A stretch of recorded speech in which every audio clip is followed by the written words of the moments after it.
Histoire. Le commissaire-priseur et clown de l'église de Villars. Sur les pentes des montagnes voisines, on entendait les sons vibrants des cornemuses et des tambours, et à de courts intervalles, une fusée d'un demi-penny explosait dans les airs, striant le ciel bleu d'une couronne de fumée. Les sons se rapprochaient de plus en plus et les villageois se tenaient à la porte de leur chaumière attendant le passage des musiciens. À côté des tirs de roquettes, rien ne peut être plus émouvant que le son martial des cornemuses et des tambours. Le gros tambour fut, à cette occasion, joué de façon magistrale par le commissaire-priseur et clown de l'église paroissiale, appelé José Carcunda, ou Joseph le Bossu. José Carcunda était vêtu de son uniforme de gala, bicorne, manteau écarlate orné de riches broderies en dentelle dorée, pantalon blanc et pantoufles en maroquin rouge.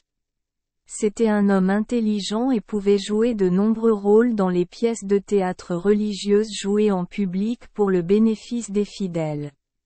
Parfois il était Hérode, parfois Saint Joseph. Encore une fois, il apparaîtrait comme Judas, puis comme Salomon. Mais à ce dernier titre, il avait offensé le vicaire en apparaissant sur scène sous l'influence de l'alcool. De toutes les faiblesses dont la chair humaine est héritière, aucune n'est plus méprisée au Portugal que l'ivresse. Le vin est emblématique de ce ruisseau qui coulait du crucifié au calvaire, et l'abus d'un don aussi précieux n'est pas facilement négligé.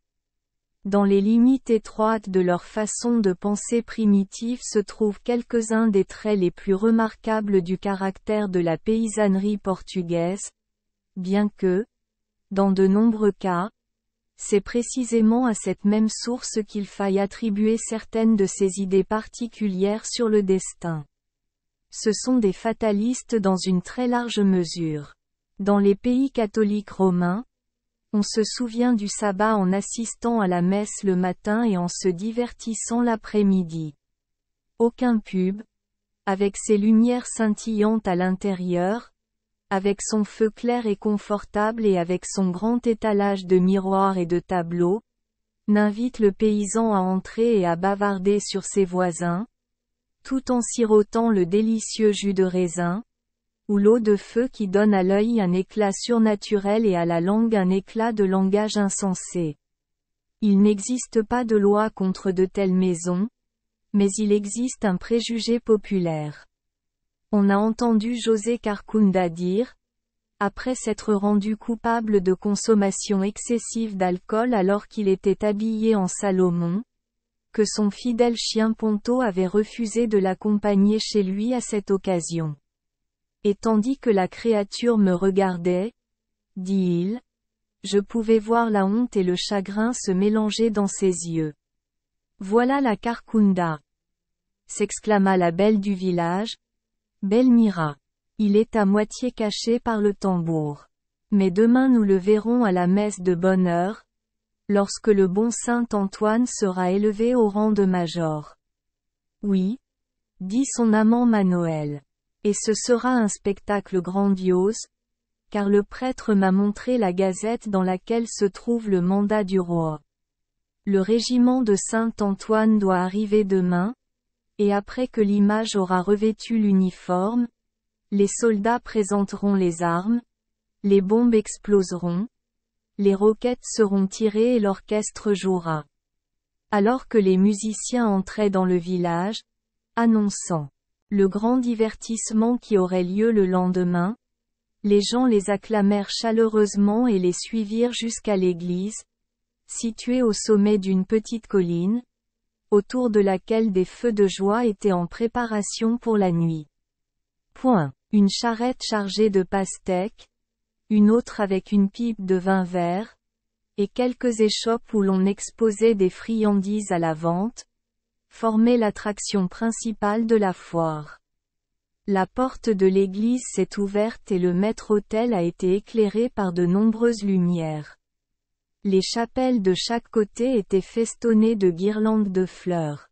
Mais celle dédiée au miraculeux Saint Antoine, jeune major du 10e régiment d'infanterie, était la plus grandiose de toutes, avec ses magnifiques draperies de soie et son autel décoré de fleurs.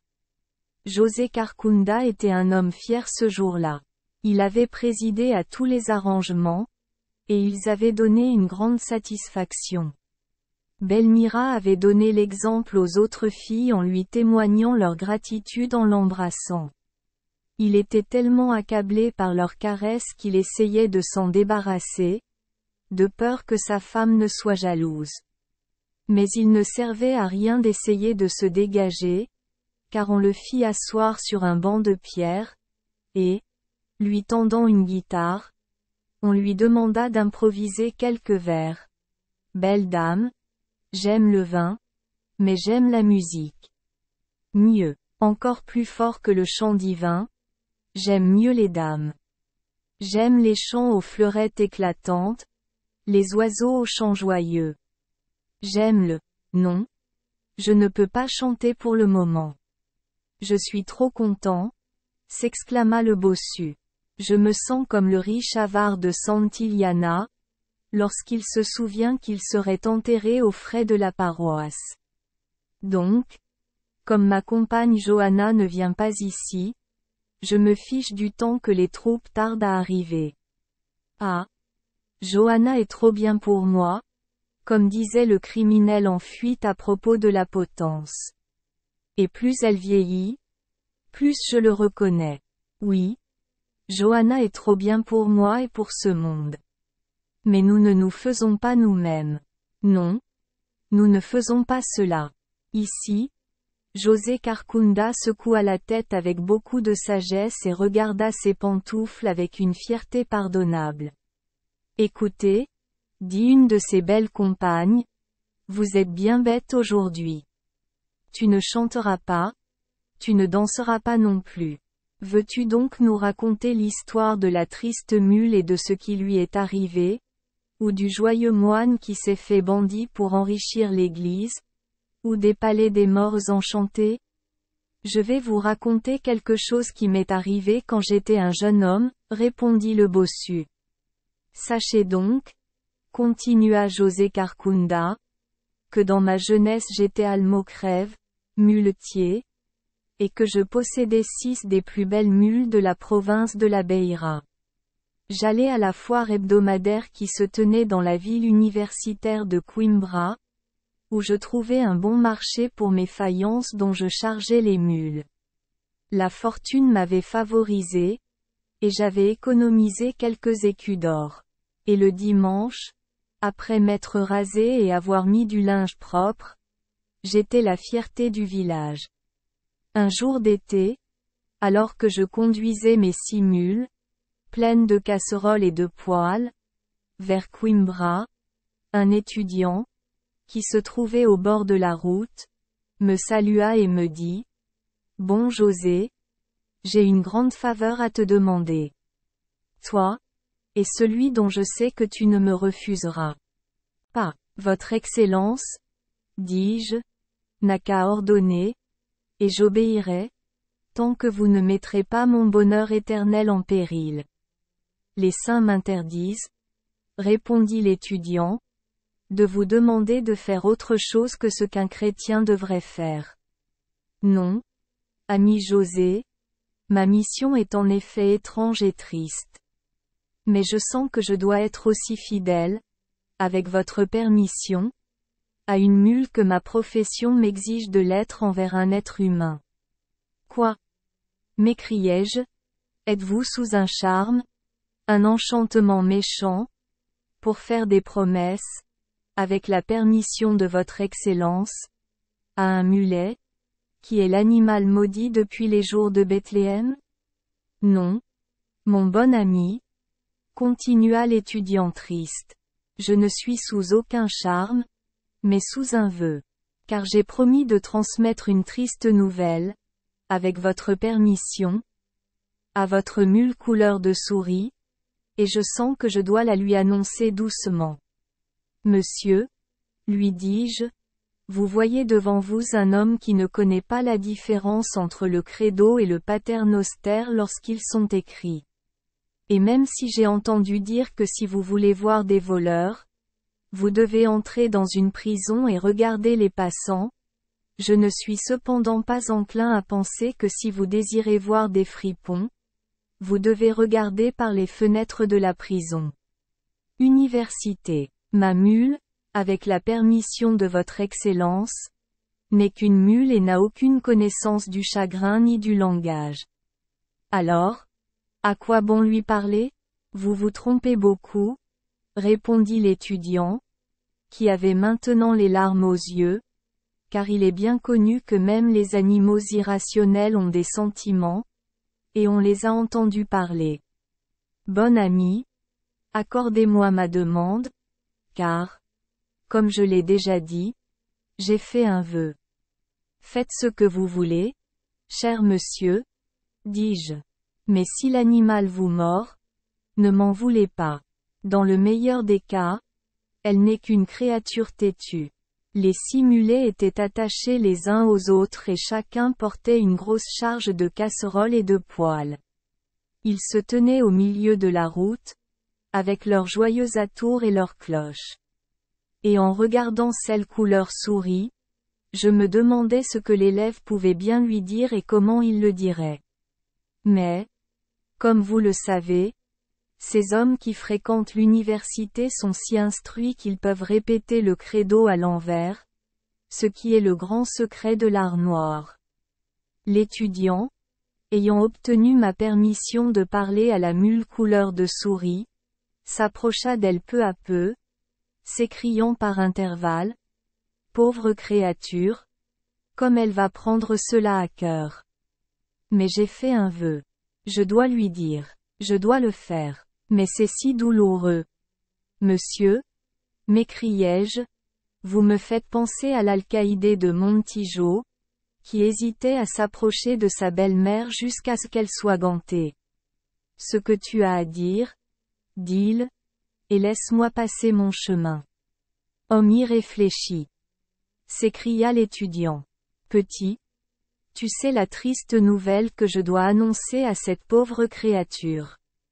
Pour vous, un mulet n'est qu'une créature à 4 pattes, la cloche de la cathédrale n'est qu'un objet d'airain, et l'université n'est que la demeure de l'art noir.